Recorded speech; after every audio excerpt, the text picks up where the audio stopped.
வணக்க மக்களே, தயிரும் அதனுடைய ஆபத்தும். அட என்னங்க சொல்கிறீங்க, தயிரில் ஆபத்தா அப்படின்னு தானே நீங்கள் கேட்குறீங்க. ஆமாம் மக்களே, குழந்தைகள் முதல் பெரியவர்கள் வரை அனைவருக்குமே விருப்பமான உணவு தயிர். நம்முடைய உணவு பட்டியலில் தயிருக்கு மிக முக்கியமான ஒரு இடத்தை கொடுத்துருப்போம்.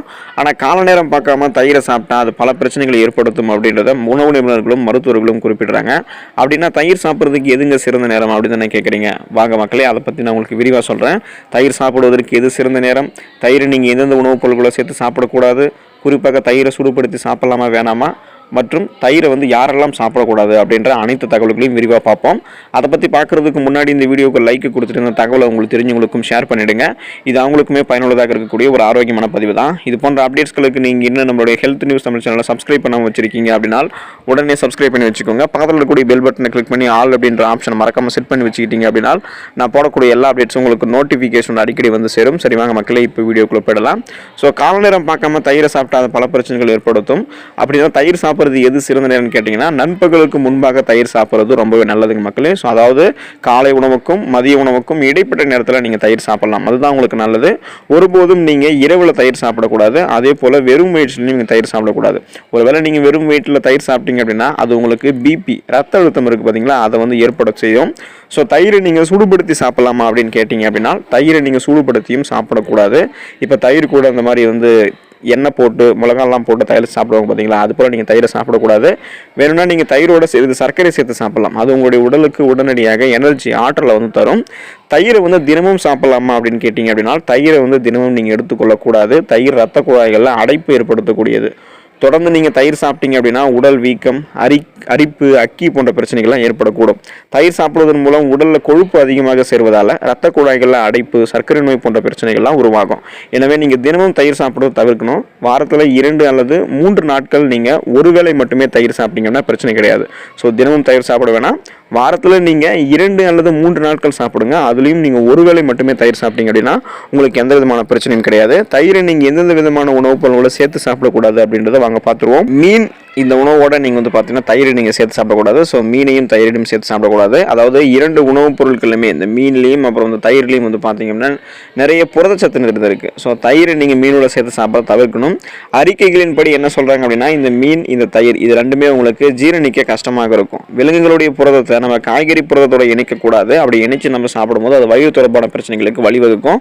அதனால தான் நீங்கள் மீனையும் தயிரையும் சேர்த்து சாப்பிடக்கூடாது. மாம்பழத்தையும் தயிரையும் நீங்கள் சேர்த்து சாப்பிடக்கூடாது. மாம்பழத்தை நீங்கள் தயிரோடு இணைக்கிறது உங்களுடைய உடலில் குளிர் மற்றும் வெப்பநிலையை உருவாக்கும். இது தோல் பிரச்சனைகளுக்கு, அலர்ஜி மாதிரி உங்களுக்கு அது அந்த பிரச்சனைகளுக்கு வழிவகுக்கும். மற்றும் முழு உடலிலுமே நச்சுக்களை உருவாக்கும். ஸோ உங்களுக்கு பார்த்தீங்கன்னா ஃபுட் பாய்சன் ஆகிடும். உங்களுடைய உடலில் நச்சுக்களை ஏற்படுத்தும். இது செரிமான அமைப்பில் ஒரு ஏற்றத்தாழ்வு உங்களுக்கு உருவாக்கலாம். அதனால் நீங்கள் மாம்பழத்தை தயிரோடு சேர்த்து சாப்பிடாதீங்க. வெங்காயத்தையும் நீங்கள் தயிரையும் சேர்த்து சாப்பிடக்கூடாது. என்னது, வெங்காயத்தையும் தயிரையும் சேர்த்து சாப்பிடக்கூடாது அப்படின்னா பச்சடி எப்படி சாப்பிட்றது அப்படின்னு நீங்கள் கேட்கலாம்.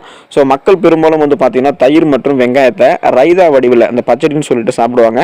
அந்த மாதிரி நீங்கள் சாப்பிடக்கூடாது. தயிர் குளிர்ச்சியானது, அதே நேரத்தில் வெங்காயம் உடலில் வெப்பத்தை உற்பத்தி செய்யும். அப்படின்றதால இந்த மாதிரி ரெண்டுத்தையும் நீங்கள் சேர்த்து சாப்பிடும்போது அது உங்களுக்கு பிரச்சனைகள் ஏற்படுத்தும்.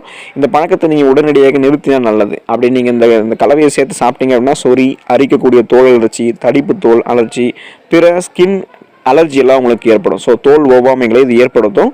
அதனால் இந்த பழக்கத்தை நீங்கள் கைவிட்டுருங்க. பால் பொருட்களை நீங்கள் தயிரோடு சேர்த்து சாப்பிடக்கூடாது. என்னங்க தயிரும் பாலில் தான் வருது, அது எப்படிங்க நீங்கள் தயிரை பால் கூட சேர்த்து சாப்பிடக்கூடாது அப்படின்னு நீங்கள் கேட்கலாம். பால் மற்றும் தயிர் ஒரே குடும்பத்திலேருந்து வருது. அதாவது விலங்குகள்லேருந்து பெறப்படக்கூடிய புரதம், இது ரெண்டுமே விலங்குகள்லேருந்து பெறப்படக்கூடிய புரதம். எனவே நீங்கள் அதை ஒன்றாக உட்கொள்ளக்கூடாது அப்படின்னு தான் சொல்கிறாங்க. ஸோ அப்படி நீங்கள் சாப்பிட்டீங்க அப்படின்னா கண்டிப்பாக அது வயிற்றுப்போக்கு, அமிலத்தன்மை, வீக்கம் மற்றும் வாயு பிரச்சனைகளை உங்களுக்கு ஏற்படுத்தும். பால் நீங்கள் ஒரேடியே குடிக்கலாம் அல்லது நீங்கள் தயிரை ஒரேடியே சாப்பிடலாம். ஆனால் ரெண்டுத்தையுமே நீங்கள் சேர்த்து சாப்பிடக்கூடாது. எண்ணெய் உணவுகளை நீங்கள் தயிரோடு சேர்த்து சாப்பிடாதீங்க. தயிரோடு நீங்கள் சேர்த்து எண்ணெய் உணவுகளை சாப்பிடுவது உங்களுடைய செரிமானத்தை மெதுவாக்கும். ஸோ உங்களுடைய அந்த டைஜஷன் ஸ்லோவாக்கிடும் மற்றும் உங்களை அந்த நாள் முழுவதுமாகவே சோம்பலாக உணர வைக்கும். இந்த பழக்கத்தை நீங்கள் இப்பயே கைவிடுறது ரொம்பவே நல்லது. தயிரை அதிகமாக சாப்பிட்டா என்னென்ன விதமான பிரச்சனைகள்லாம் ஏற்படும், தயிரை யாரெல்லாம் சாப்பிடக்கூடாது அப்படின்றதையும் வாங்க தெரிஞ்சுக்குவோம். தயிரை நீங்கள் அதிகமாக சாப்பிட்டீங்க அப்படின்னா எலும்பு முறிவு அபாயத்தை அது உங்களுக்கு அதிகரிக்கும். தயிரில் பார்த்தீங்கன்னா கேலக்டோஸ் இருக்குது. ஸோ இது என்ன பண்ணும் அப்படின்னா உங்களுடைய எலும்புகளில் ஒரு விதமான மாற்றத்தை ஏற்படுத்தும். அதே போல் ஆக்சிஜனேற்ற அழுத்தம்லாம் இருக்குது. ஆக்சிஜனேற்ற அழுத்தம், ஹைப்பர்கிளிசிமியால் ஏற்படக்கூடிய நாள்பட்ட அலர்ச்சியான இதய நோய் மற்றும் எலும்பு பலவீனத்துக்கு இந்த தயிர் உங்களுக்கு பங்களிக்கும். அதாவது பங்களிக்கும் அப்படின்னா இந்த நாள்பட்ட அலர்ச்சி பிரச்சனை எல்லாம் உங்களுக்கு வந்து பார்த்தீங்கன்னா வர ஆரம்பிக்கும். நீங்கள் தயிரை வந்து அதிகமாக எடுத்துக்கிட்டீங்க அப்படின்னா. ஸோ எலும்பு பலவீனம், எலும்பு முறிவு அபாயத்தை உங்களுக்கு அதிகரிக்கலாம். அதனால் நீங்கள் தயிரை அளவோடு எடுத்துக்கோங்க. எடை அதிகரிப்புக்கு வழிவகுக்கும் நீங்கள் தயிரை அதிகமாக எடுத்துக்கிட்டீங்க அப்படின்னா. தயிரில் அதிக அளவு கொழுப்பு சத்து இருக்குது. ஸோ நீங்கள் இதை அப்படியே அதிகமாக சாப்பிட்டீங்க அப்படின்னா உங்களுடைய உடல் எடையை அதிகரிக்கக்கூடிய அபாயம் ஏற்படலாம். தினமும் நீங்கள் ஒரு சிறிய கிண்ணம் அந்த அளவுக்கு நீங்கள் தயிரை சாப்பிட்றத கட்டுப்படுத்திக்கோங்க. தயிரில் பல ஆரோக்கிய நன்மைகள் இருக்குது. ஆனால் அது வந்து நம்ம எப்படி சாப்பிட்றோம் அப்படின்றதுல தான் நமக்கு அதில் அதிக நன்மைகள் இருக்குது. ஸோ நீங்கள் அதிகமாக சாப்பிட்றீங்க அப்படின்னா நீங்கள் சாப்பிடக்கூடிய அளவில் வந்து கொஞ்சம் கம்மி பண்ணிக்கங்க தயிரை. அப்போ தான் உங்களுடைய உடல் எடை வெகுவாக ஏறாமல் இருக்கிறதுக்கும் கண்ட்ரோலாக இருக்கும். மூட்டு வலி உங்களுக்கு வந்து ஏற்படலாம் நீங்கள் வந்து தயிர் அதிகமாக எடுத்துக்கிட்டீங்க அப்படின்னா. பாலிலிருந்து பெறப்படக்கூடிய உணவுகளில் அதிக அளவு நிறைவுற்ற கொழுப்புகள் மற்றும் தயிர் போன்ற மேம்பட்ட கிளைசேஷன் தயாரிப்புகள்லாம் இருக்கும். இது எல்லாமே அதிக அளவில் நம்ம எடுத்துக்கிட்டோம் அப்படின்னா இந்த கலவைகள் எல்லாமே நம்மளுடைய எலும்பு அடர்த்தியை பலவீனப்படுத்தலாம். இதன் விளைவு நம்மளுக்கு மூட்டு வலி தான் இருக்கும். ஸோ இதன் விளைவாக மூட்டு வலி நோயாளிகளுக்கெல்லாம் மூட்டு அசௌகரியம் அதிகரிக்கும். புதுசாக நிறைய பேருக்கு மூட்டு வலி வர ஆரம்பிக்கும். அதனால் நீங்கள் தயிரை அளவோடு எடுத்துக்கோங்க. சளி உற்பத்தியை உங்களுக்கு இந்த தயிர் அதிகரிச்சிடும் நீங்கள் அதிகமாக சாப்பிட்டீங்க அப்படின்னா. குளிர்கால மாதங்களில் தயிர் சாப்பிட வேண்டும் அப்படின்னு ஆயுர்வேதம் பரிந்துரைக்குது. ஏன் அப்படின்னா இது தயிர் வந்து என்ன பண்ணோம் அப்படின்னா உங்களுக்கு அந்த உங்களுடைய ஹார்மோன்ஸ் இருக்குது பார்த்தீங்கன்னா அந்த சுரப்பியோடைய சுரப்பை அதிகரிக்கும்.